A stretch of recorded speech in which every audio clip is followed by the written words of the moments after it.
I hope this message reaches you. Ito ang mga salitang binitiwan ni Eliana Atienza para sa kanyang kapatid na si Eman na pumanaw sa murang edad na 19.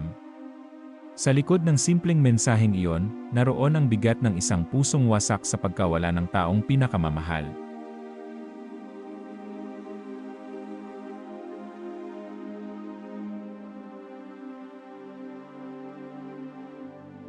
Ibinahagi ni Eliana kung gaano niya kamiss si Eman, at sinabi niyang nararamdaman pa rin niya ito sa bawat liwanag ng araw na sumisilip sa pagitan ng mga dahon ng puno at sa mga bituin na tila nagtatago sa likod ng mga ilaw ng syudad.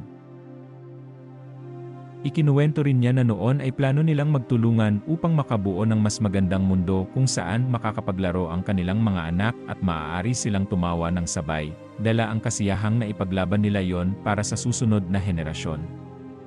Sa huli, nagpahayag siya ng pag-asang maririnig pa rin siya ng kapatid saan man ito naroroon, at nanawagan na sana ay magtagpo silang muli. Sumagot naman ang kanilang ama na si Kim Atienza at nagbigay ng mensaheng puno ng pag-ibig para kay Eliana. Sa maikling tugon niya, ipinahayag niya ang kanyang pagmamahal at pagyakap sa anak na nagluluksa. Noong Biyernes, Oktubre 24, yumanig ang social media nang kumpirmahin ng pamilya Atienza ang pagpanaw ni Eman, isang 19 anyos na social media influencer at inspirasyon sa maraming kabataan.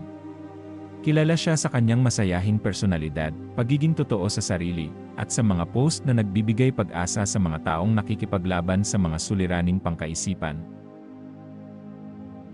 Ipinahayag ng pamilya ang kanilang labis na kalungkutan sa pagkawala ni Eman, na inilarawan nilang puno ng saya, halakhak, at pagmamahal na ibinahagi niya hindi lang sa kanila kundi sa lahat ng taong nakakilala sa kanya.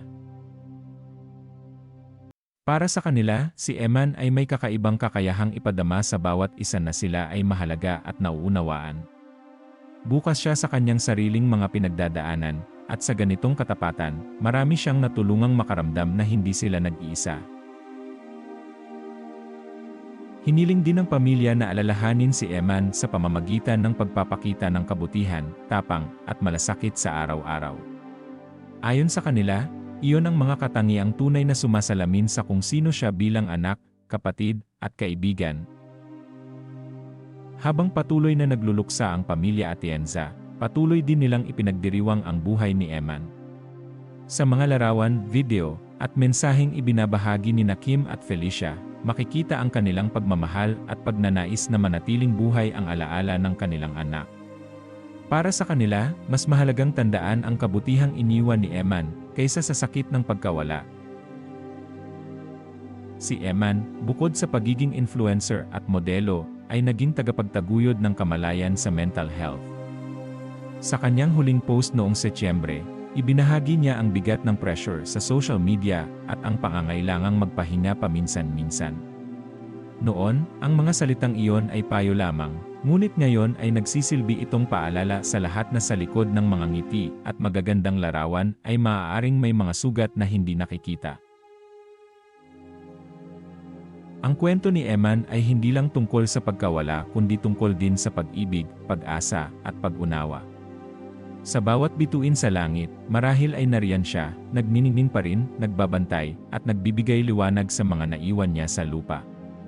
At sa bawat mensaheng tulad ng kay Eliana, naroon ang katotohanang kahit magkalayo man, ang pagmamahal ng magkapatid ay hindi kailanman mapuputol ng panahon, kalungkutan o kamatayan.